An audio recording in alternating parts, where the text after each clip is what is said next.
A child spends almost 6 hours a day in a classroom, which means 1,220 hours a year.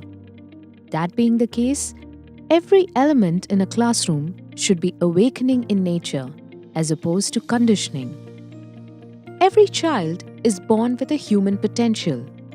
When any element of a classroom restricts the child to think on their own and does not nurture their human potential, it is conditioning in nature. There are 6 elements that play a critical role in the way of teaching in a classroom: textbooks, classroom walls, assessments, teachers, school leaders, parents. The current way of teaching in classrooms conditions a child's mind, which destroys his or her unique human potential.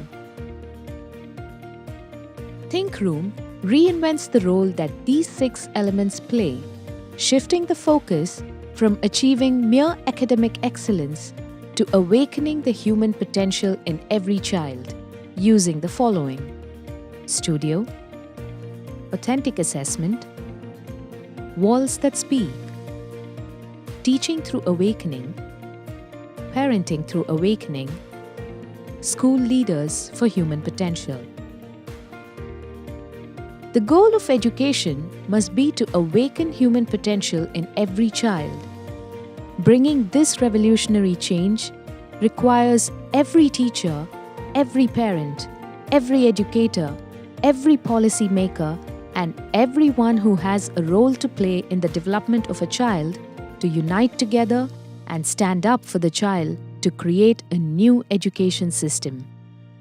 You as a parent are equally instrumental in making this vision a reality.